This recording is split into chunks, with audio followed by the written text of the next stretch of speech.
ಸ್ನೇಹಿತರೆ ನಮಸ್ಕಾರ. ನಮ್ಮ ಯೂಟ್ಯೂಬ್ ಚಾನಲ್ಗೆ ನಿಮಗೆ ಸ್ವಾಗತ. ಸ್ನೇಹಿತರೆ, ಭಾರತದ ಜನತೆಗೆ ಗುಡ್ ನ್ಯೂಸ್ ಅಂತಾನೆ ಹೇಳಬಹುದು. ರೈತರ ಸಹಾಯಧನ 6,000ದಿಂದ 12,000ಕ್ಕೆ ಏರಿಕೆ ಮತ್ತು ಮಹಿಳೆಯರಿಗೆ 1 ಲಕ್ಷ ಹಣ ನೆರವು. ಬಜೆಟ್ನಲ್ಲಿ ಸಚಿವೆ ನಿರ್ಮಲಾ ಸೀತಾರಾಮನ್ ಬಂಪರ್ ಘೋಷಣೆ. ಸ್ನೇಹಿತರೆ, ಹೌದು ಸ್ನೇಹಿತರೆ, ಮಹಿಳೆಯರಿಗೆ ಮತ್ತು ರೈತರಿಗೆ PM ಕಿಸಾನ್ ಸಮ್ಮಾನ್ ಯೋಜನೆಯಡಿಯಲ್ಲಿ ಸದ್ಯ ವಾರ್ಷಿಕ ನೆರವನ್ನು ಹೆಚ್ಚಿಸಲಾಗುತ್ತದೆ ಎಂದು ಬಜೆಟ್ಗಳ ಬಗ್ಗೆ ತಿಳಿದಿದ್ದ ಮೂಲಗಳು ಹೇಳಿದ್ದಾಗಿ ಮನಿ ಕಂಟ್ರೋಲ್ ವರದಿಯು ತಿಳಿಸಿದೆ. ಹೌದು ಸ್ನೇಹಿತರೆ, ಇದರ ಬಗ್ಗೆ ಸಂಪೂರ್ಣ ಒಂದು ಮಾಹಿತಿಯನ್ನು ನೀಡ್ತಾ ಹೋಗ್ತೀನಿ.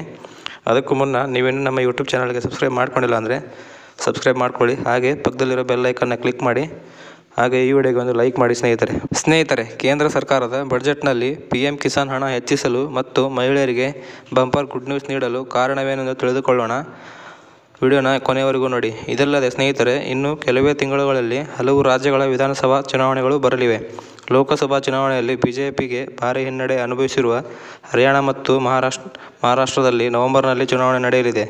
ಜಾರ್ಖಂಡ್ನಲ್ಲಿ ಜನವರಿಯಲ್ಲಿ ಹಾಗೂ ಡೆಲ್ಲಿಯಲ್ಲಿ ಫೆಬ್ರವರಿಯಲ್ಲಿ ಚುನಾವಣೆ ನಡೆಯಲಿದೆ. ಅಷ್ಟೇ ಅಲ್ಲದೆ ಇತ್ತೀಚಿನ ಉಪಚುನಾವಣೆಯಲ್ಲಿ 13ರಲ್ಲಿ 11 ಸ್ಥಾನಗಳಲ್ಲಿ BJP ಸೋಲು ಕಂಡಿದ್ದು 10 ವಿಪಕ್ಷಗಳ IND ಮತ್ತು IA ಗಳ ಪಾಲಾಗಿದೆ.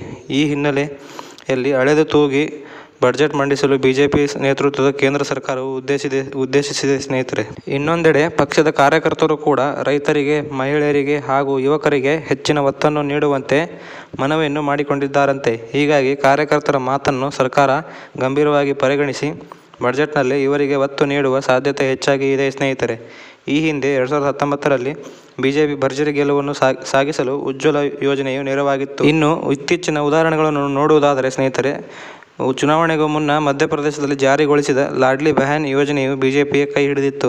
ವಿಧಾನಸಭೆ ಚುನಾವಣೆಯಲ್ಲಿ ಗೆಲುವಿಗೆ ಸಹಕಾರಿಯಾಗಿದ್ದಲ್ಲದೆ ಲೋಕಸಭಾ ಚುನಾವಣೆಯಲ್ಲಿಯೂ ಭರ್ಜರಿ ಪ್ರದರ್ಶನಗಳನ್ನು ಇದು ಕೊಡುಗೆಯಾಗಿ ನೀಡಿತ್ತು. ಇದರ ಜೊತೆಗೆ ಯಶಸ್ವಿಯಾಗಿರುವ ಗ್ರಾಮೀಣ ವಸತಿ ಯೋಜನೆಯಾಗಿರುವ ಪ್ರಧಾನಮಂತ್ರಿ ಆವಾಸ್ ಯೋಜನೆಗೆ ಬಜೆಟ್ನಲ್ಲಿ ಹೆಚ್ಚು ಒತ್ತು ನೀಡುವ ಸಾಧ್ಯತೆ ಇದೆ.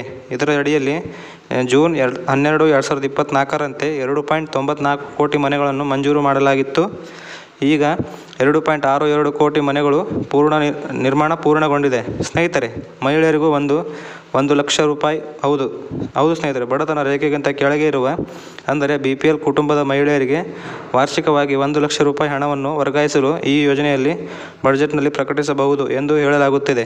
ಜೊತೆಗೆ PM ಕಿಸಾನ್ ಸಮ್ಮಾನ್ ನಿಧಿ ಯೋಜನೆ ಅಡಿಯಲ್ಲಿ ರೈತರಿಗೆ ವಾರ್ಷಿಕವಾಗಿ 6,000 ರೂಪಾಯಿ ನೆರವನ್ನು ನೀಡಲಾಗಿದ್ದು, ಇದನ್ನು 12,000ಕ್ಕೆ ಹೆಚ್ಚಿಸಲು ಎಲ್ಲ ಸಾಧ್ಯತೆಗಳು ಇವೆ ಎಂದು ಬಜೆಟ್ ಬಗ್ಗೆ ತಿಳಿದಿರುವ ಮೂಲಗಳು ಹೇಳಿದ್ದಾಗಿ ಮನಿ ಕಂಟ್ರೋಲ್ ವರದಿ ಮಾಡಿದೆ. ಹೀಗಾಗಿ ಜುಲೈ 23ರಂದು ನಿರ್ಮಲಾ ಸೀತಾರಾಮನ್ ಮಂಡಿಸಲಿರುವ ಬಜೆಟ್ನಲ್ಲಿ ಹಲವು ಜನಪ್ರಿಯ ಯೋಜನೆಗಳನ್ನು ನಿರೀಕ್ಷಿಸಲಾಗಿದೆ. ಸ್ನೇಹಿತರೆ, ಈ ಮಾಹಿತಿ ನಿಮಗೆ ಇಷ್ಟ ಆಗಿದೆ ಎಂದು ಭಾವಿಸುತ್ತೇನೆ.